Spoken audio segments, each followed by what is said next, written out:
नमस्कार, वंदे मातरम। मैं हूं श्यामगिरी। आप देख रहे हैं हमारा चैनल मुद्दा भारत का। मुद्दा भारत का यानी मुद्दा आपका, मुद्दा लोकसभा चुनाव से जुड़ी खबरों का। यहाँ चुनाव की खबरों की बात करूं तो आज मैं ठाणे लोकसभा सीट की ही बात करूंगा, क्योंकि यहाँ पर जो है शिवसेना यानी दोनों शिवसेना जो है आमने सामने की टक्कर में है। जिस तरह से ये उम्मीदवार की जो घोषणा हुई है, यानी राजन बिचारे तो पहले से यहाँ पर 2 बार एमपी रह चुके हैं और तीसरी बार जो है चुनावी मैदान में है। उनके सामने जो है नरेश मस्के को जो है उम्मीदवारी दी गई है शिवसेना के शिंदे गुट की तरफ से। तो दोनों में किस तरह का मुकाबला होगा, इसी पर हम आज चर्चा करेंगे। इसके पहले वीडियो में चर्चा की थी कि उम्मीदवारी को लेकर चर्चा की थी कि किस तरह का उम्मीदवार ठाणे शहर में है इस समय। आज की वीडियो में चर्चा करूंगा कि उम्मीदवारों की स्थिति और परिस्थिति किस तरह की है। राजन बिचारे क्या 2 टर्म में जो काम किए हैं उससे लोग संतुष्ट हैं क्या? नरेश मस्के जो महानगर पालिका के सर्वे सर्वा रह चुके हैं, महापौर रह चुके हैं, उनके काम से लोग संतुष्ट हैं क्या? क्या वो टक्कर राजन बिचारे को दे पाएंगे क्या, या दोनों में स्थिति क्या हो सकती है? क्योंकि चुनाव जो है 20 मई को है और नामांकन की प्रक्रिया लगभग अब खत्म। राजन बिचारे को नामांकन भर दिए हैं, नरेश मस्के की भी आज और कल में शायद नामांकन भी हो जाएगी। तो हम आज जानते हैं कि मीरा भाईंदर से लेके नवी मुंबई तक जो इलाका है ये ठाणे लोकसभा सीट का, उसमें लोगों की और लोग क्या चाहते हैं और क्या किस तरह के उम्मीदवार दिखते हैं। क्योंकि मोदी जी का यहाँ पर जो बीजेपी की बात करें तो बीजेपी की 4 सीट है विधानसभा की और 2 सीट शिवसेना की, जिसमें मुख्यमंत्री एकनाथ शिंदे जी भी है। मुख्यमंत्री के ये प्रेस्टीज की सवाल है कि नरेश मस्के को उन्होंने उम्मीदवारी दी है, भरोसा दिया है उनके ऊपर, कितना खरा उतरते हैं, यही सवाल पर हम आगे बढ़ते हैं। हमारे साथ में है दयानंदिनी जी जो राजनीतिक विशेषज्ञ हैं, काफ़ी स्टडी करके आए हुए हैं पूरा क्षेत्र का, यानी कि 3 महानगर पालिका और 6 जो विधानसभा है यहाँ के, उसके ऊपर किसकी कितनी पकड़ है और क्या स्थिति बन सकती है 20 तारीख को। सर, क्या कहेंगे आप इस जो ठाणे लोकसभा सीट है, खासकर काफ़ी चर्चा में रहा है, क्योंकि यहाँ पर सीट डिक्लेरेशन को लेकर कि किसको सीट जाएगी, क्योंकि बीजेपी ने भी पूरी एड़ी चोटी जोर लगाई थी कि सीट उनको जाना चाहिए। हालांकि शिवसेना जो है इसमें सफल हुई है और नरेश मस्के को कैंडिडेट मिला है इसमें, नो डाउट। तो अब जो है राजन बिचारे और नरेश मस्के की जो लड़ाई किस तरह देख रहे हैं आप? सबसे पहले दर्शकों को नमस्ते और वंदे मातरम जी। नरेश मस्के जी को कल ही टिकट उनका घोषित हुआ और उन्हें जो उम्मीदवारी मिली है उसके लिए उनका सबसे पहले अभिनंदन करना चाहता हूं जी। अपने मित्र है वो, और सिर्फ अभिनंदन नहीं तो उनको शुभेच्छा भी देना, हमारे चैनल की भी तरफ से उनको शुभकामनाएं हैं। बराबर। राजन बिचारे भी अपने अच्छे मित्र है जी, और 2 मित्रों के बीच में ये एक कांटे का मुकाबला होने वाला है। दोनों आपस में भी मित्र हैं और दोनों आपस में मित्र है और दोनों शिवसेना से ही है जी। तो ये जो सेना वर्सेस सेना फाइट यहाँ पे ठाणे में होने वाली है, बड़ी रंगतदार फाइट होने वाली है। और ये पहला मेरे ख्याल से इंस्टेंस होगा शिवसेना में स्प्लिट होने के बाद कि लोग बाहर आके वोट करने का उनको लोगों को मौका मिला है, और लोगों के न्यायालय में जी लोग शिवसेना कौन सी असली शिवसेना है ये बताने का लोगों को मौका मिला है। तो ये जो फाइट है, और खास करके ठाणे, क्योंकि वो मुख्यमंत्री एकनाथ शिंदे का गढ़ है, वो खुद ठाणे से ही चुन के आते हैं, तो इसके लिए चुनाव देखने में बड़ा मजा आने वाला है। हम जैसे आगे बढ़ते हैं तो मेरे ख्याल से जी एक ये जो अपना वीडियो है मैं 2 हिस्सों में बांटूंगा। पहले हिस्से में अपन जरा नरेश मस्के की एक स्वॉट एनालिसिस करें, मतलब स्ट्रेंथ, वीकनेस, अपॉर्चुनिटी, थ्रेट जिसे कहते हैं। बिल्कुल। तो उनके स्ट्रेंथ क्या है और उनके वीकनेसेस क्या है, मतलब उसके ऊपर जरा गौर करेंगे तो फिर आगे की चर्चा में अपने को ज्यादा अच्छा रहेगा। देखो, नरेश मस्के जी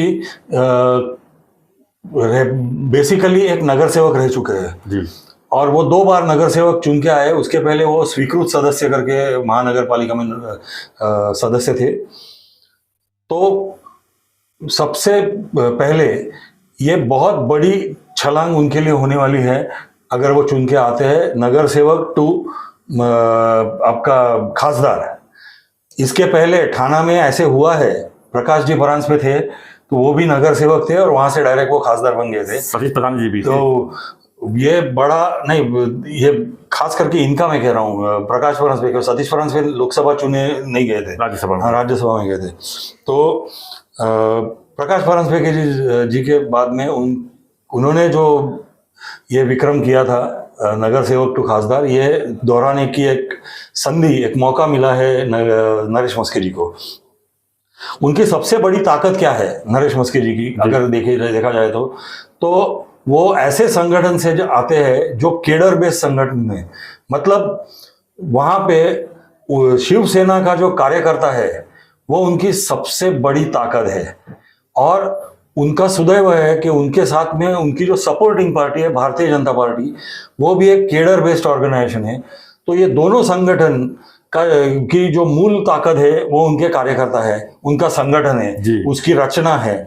और आपस में उनके जैसे हर व्यक्ति के अलग अलग व्यू पॉइंट्स हो सकते हैं, अलग अलग विचार हो सकते हैं, वैसे इन दोनों संगठनों में भी कार्यकर्ताओं के भले अलग अलग विचार होए, पर एक बार संगठन ने एक चीज तय की तो सारे कार्यकर्ता जुट जाते हैं एक साथ में वो अंतिम लक्ष्य पाने के लिए।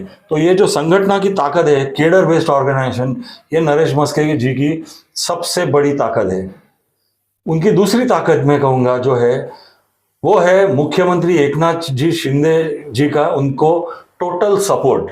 मतलब मैं तो ये समझता हूँ ये जो लड़ाई है वो नरेश मस्के जी कम और एकनाथ जी शिंदे ही ज़्यादा लड़ रहे हैं, क्योंकि Eknath ji Shinde has a point to prove. उनके खिलाफ उद्धव जी की सेना के नेताओं ने काफ़ी गाली गलौज की है, उल्टा सुल्टा उनको कहा है, उनका काफ़ी अपमान भी किया हुआ है। तो सारे अपमानों का बदला या तो सारे अपमानों को उत्तर ये सीट जीत के एकनाथ जी शिंदे देना चाहेंगे। तो एकनाथ जी शिंदे की वो एक जो है वो सबसे बड़ी उनका जो सपोर्ट है वो नरेश मस्के जी की ताकत है। अभी हम उनके वीकनेस, मतलब उनको उनके अगेंस्ट में क्या जा सकता है उसके ऊपर थोड़ा गौर करेंगे। सबसे पहले उनका इनएक्सपीरियंस। नरेश मस्के जी लोगों को मालूम है ज्यादा करके ठाणा में जी, नवी मुंबई है और मीरा भाईंदर जो है, ये जो दो बाजू के इलाके हैं उधर एक्सपोजर उनका कम है, लोगों को भी उधर वो कम मालूम है। तो ये उनकी एक पहली वीकनेस, अगर हम वीकनेस कहें तो वो हो सकती है कि उधर के लोगों को नरेश मस्के जी कौन है पता नहीं है। दूसरी जो वीकनेस है और जिसके ऊपर नरेश मस्के जी ने गौर करना चाहिए और वो फौरन करना चाहिए क्योंकि अभी टाइम नहीं है, वो है अपने सहयोगी दल के नेताओं की नाराजगी। मैं कहना चाहता हूं फिर से, अपने सहयोगी दल के नेताओं की उनके प्रति की नाराजगी। बीजेपी, आपने जैसे कहा बीजेपी ये सीट के ऊपर दावा ठोकी थी और सीट गई शिवसेना को, तो वो नाराजगी मैं नहीं कह रहा हूं, क्योंकि ये युति का जब ये होता है उसमें ऐसे अक्सर होता है कि हाँ एक पार्टी को सीट नहीं मिलती दूसरे पार्टी को मिलती है। मैं जो नाराजगी कह रहा हूं, जो 1-1.5 साल पहले तक नरेश मस्के जी महापौर रहे हैं और महापौर प्रति उनका जो रवैया था खास करके भारतीय जनता पार्टी के नगर सेवकों के साथ में, तो मैंने कल 2 दिन से काफी भारतीय जनता पार्टी के नगर सेवकों से मेरी बात हुई है और कम से कम 1 डजन नगर सेवकों ने मेरे साथ बात करते हुए उनकी नाराजगी उन्होंने जताई है।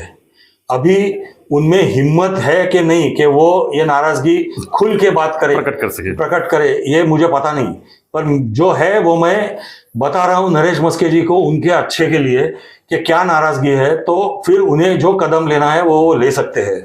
तो सबसे पहली नाराजगी उनकी ये है कि जब ऑनलाइन महासभा वगैरह सब चलती थी कोविड के जमाने में, तो उस वक्त नरेश मस्के जी एज ए डिक्टेटर हुकुम शाह जैसे वो सारा ऑनलाइन प्रोग्राम कंडक्ट करते थे महासभा का, और भारतीय जनता पार्टी के नगर सेवकों को वो बात करने को नहीं देते थे, ऐसा उनका कहना है, मुझे पता नहीं है।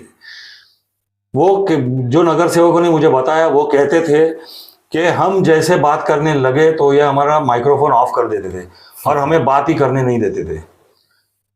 उसके बाद में जैसे ऑनलाइन प्रक्रिया बंद हो गई और मतलब खुला जब महासभा शुरू हो गई तो काफी बार बड़े बड़े प्रपोजल्स जहां पे बड़ी फाइनेंशियल इम्प्लीकेशंस होती थी वो बगैर चर्चा किए वो लास्ट मोमेंट पे नरेश मस्के जी लेके आते थे।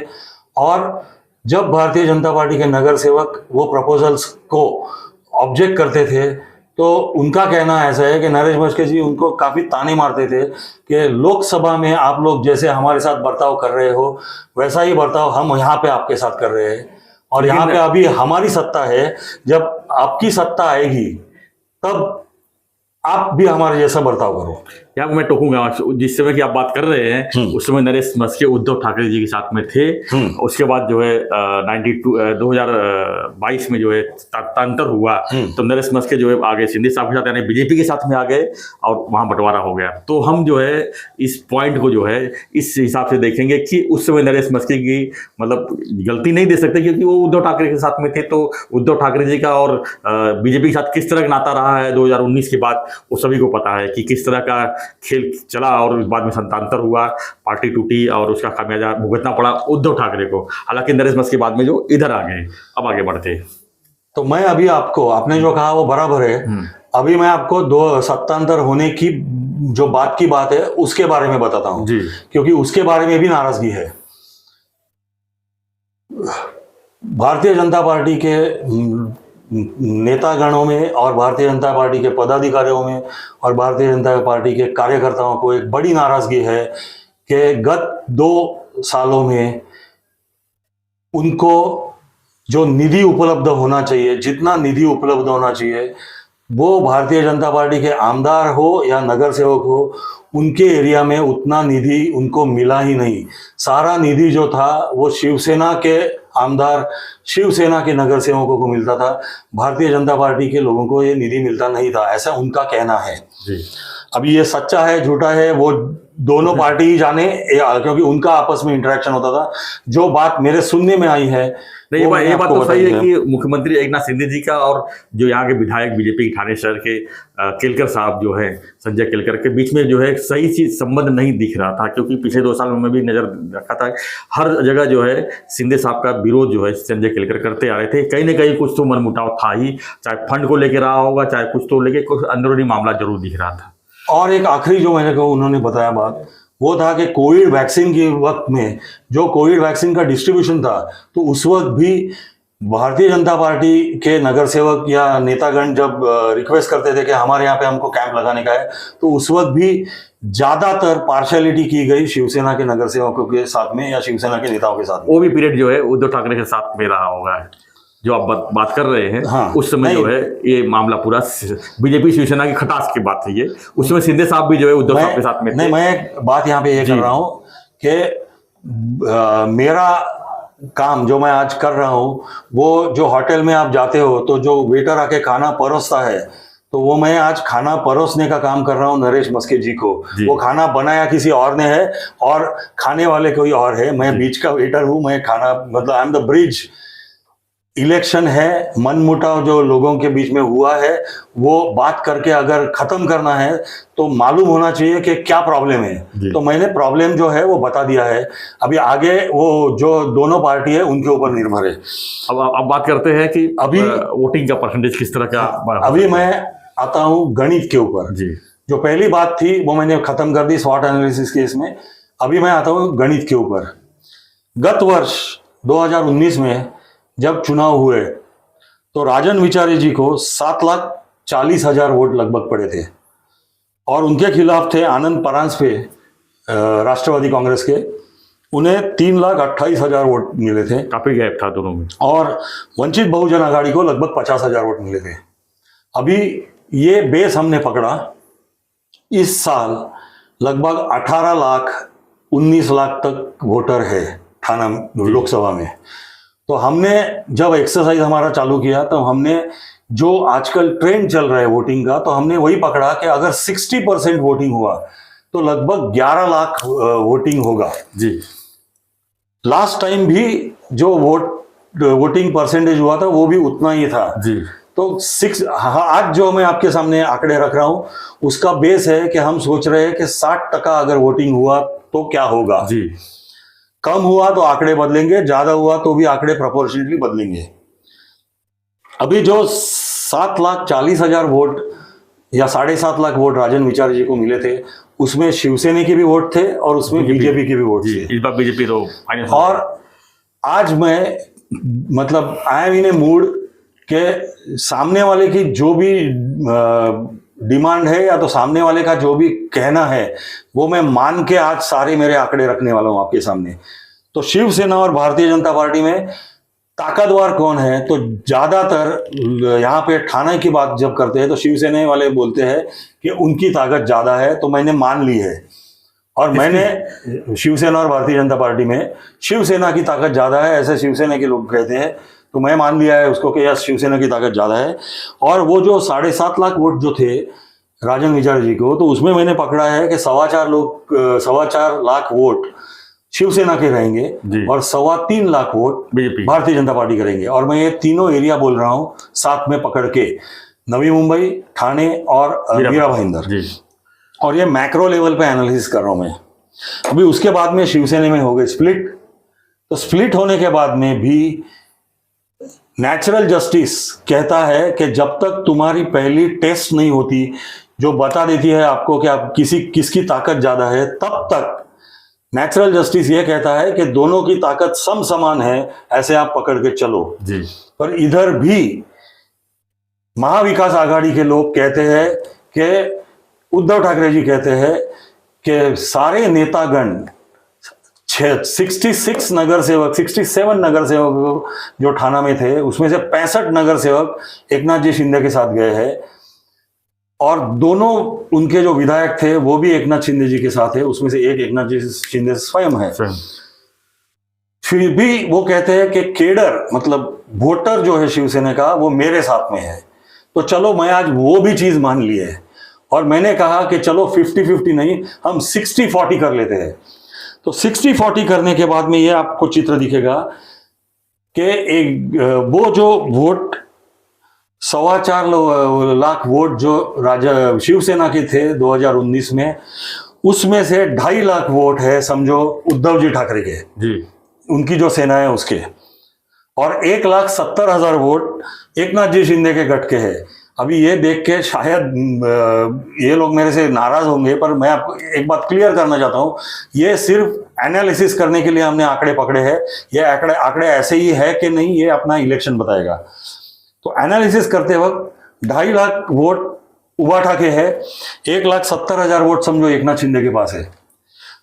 सामने वाली पार्टी जो है महाविकास आघाड़ी, उसमें दूसरा एक बड़ा घटक है शरद पवार जी की एनसीपी जी। तो आनंद परांजपे जी को 3,28,000 वोट लास्ट टाइम गिरे थे, उनमें भी स्प्लिट हो गई है। उनका भी कहना ऐसा है कि जितेंद्र आव्हाड जी की पॉपुलैरिटी ठाणा में ज्यादा है और आनंद परांजपे जी के सामने कम है, उनकी कम है। तो उनका जो वोटर बेस है वो उनके पास ज्यादा है, तो मैंने वो भी मान लिया 60% वोटर बेस उनका भी उनके पास है ऐसे कहता हूं। और वो जो 3,30,000 जो वोट है उसमें से 2 लाख वोट जितेंद्र आव्हाड जी के पास है और 1.25 लाख वोट आनंद परांजपे के पास है। लेकिन आपको मैं बता दूं कि जितेंद्र आव्हाड का जो इलाका है कलवा मुमरा, वो ठाणे लोकसभा क्षेत्र में नहीं आता है। नहीं, मैं जब कहता हूं तो जितेंद्र आव्हाड जी को मैं सिर्फ कलवा मुमरा का नेता नहीं मानता हूं। जितेंद्र आव्हाड जी का बेस ठाणा है और वो मेरे ख्याल से एकनाथ जी शिंदे के बाद ठाणा के सबसे बड़े नेता जितेंद्र आव्हाड है। उस हिसाब से मैंने कैलकुलेशन करते वक्त और नाम लेने का और लोगों को समझने की आशा नहीं हो, इसके लिए जितेंद्र आव्हाड जी का नाम ले रहा हूं। तो जितेंद्र आव्हाड जी के पास 2 लाख वोट रहे, उसमें से राष्ट्रवादी के जो वोट थे उसमें से, और 1.25 लाख वोट आनंद परांजपे जी के पास रहे, ऐसे समझो पकड़ के चलो। तो अभी एक मोटा मोटी में कैलकुलेशन में बता रहा हूं, और इसमें मैंने अभी तक ये जो कैलकुलेशन है लास्ट टाइम के इलेक्शंस के ऊपर ही निर्भर रखे हैं। इसमें मैंने मनसे के वोट कितने हैं वो काउंट नहीं किया, मनसे अभी महायुति के साथ में है। वंचित आघाड़ी अलग लड़ रही है करके उनके भी वोट मैंने काउंट नहीं किए हैं। तीसरा नया वोटर जो है लगभग 1.25 लाख वोटर नए हैं इस बार, तो वो भी कहां वोट करेंगे अपने मालूम नहीं करके मैंने उनको भी साइड में रखा हुआ है। और मोदी फैक्टर जो है मोदी जी की सभा जब होती है लास्ट मोमेंट में जो स्विंग होता है वोट 3-4%, तो वो भी मैंने कंसीडर नहीं किया है। मैंने जो लास्ट टाइम का स्टैटिस्टिक था वही पकड़ा है। और अभी हम डिराइव करेंगे कि इसकी ताकत कितनी है और कौन जीत सकता है, यह आंकड़ेवारी के हिसाब से फाइनल। तो एकनाथ जी शिंदे के गुट के पास हमने जो कहा 1,70,000 वोट थे, 1.25 लाख वोट थे आनंद परांजपे के गुट के पास, और 3.25 लाख वोट भारतीय जनता पार्टी के पास जी। ये तीनों का अगर कैलकुलेशन आपने किया तो 6.25 लाख का आंकड़ा आता है जी। उसके सामने 2.5 लाख वोट है उबाटा के पास, और 2 लाख वोट है जितेंद्र आवाड जी की राष्ट्रवादी के पास जी। उनका कैलकुलेशन किया तो वो 4.5 लाख का आंकड़ा आता है। तो ये दोनों को अगर हम कंपेयर करके देखें तो ये आंकड़े बताते हैं, ये सब कंसीडर करने के बाद, कि शिवसेना के कैंडिडेट नरेश मस्के फिर भी 1,75,000 वोट से प्लस में है। बिल्कुल।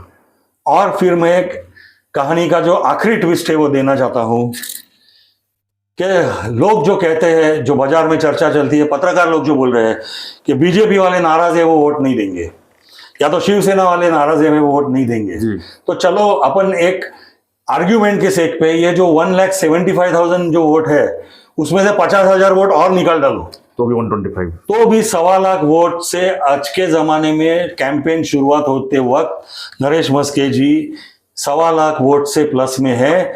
और ये गणित को अगर हम बेस माने तो ये सीट नरेश मस्के जी जीत जाएंगे, ऐसा भी लग रहा है। धन्यवाद सर। तो बहुत अच्छा विश्लेषण किया आपने, बहुत स्टडी करके आए थे आपने, एक एक वोट को जो है यहाँ पर रखा और लोगों के सामने प्रस्तुत किए। बहुत अच्छा आपका एनालिसिस रहा। तो आपको क्या लगता है फ्रेंड्स, आपको थाने की सिटी की जिस तरह से एनालिसिस हमने बताया, मीरा भाईंदर से लेके बेलापुर तक जो स्थिति है लोगों की, क्या मानते हैं कि इसमें किसको कौन जो है वोट दे सकता है, किस तरह की वोट पड़ सकती है? तो हमें जो है आपकी जानकारी भी अपने कमेंट बॉक्स में लिखिए, और ऐसी विश्लेषण ऐसी खबरों के लिए बने रहिए हमारे साथ, और लोकसभा से जुड़ी हर खबरों के लिए, एनालिसिस के लिए देखते रहिए चैनल हमारा मुद्दा भारत का। चैनल को लाइक, शेयर और सब्सक्राइब जरूर करें। धन्यवाद। धन्यवाद नने जी, धन्यवाद। जय हिंद।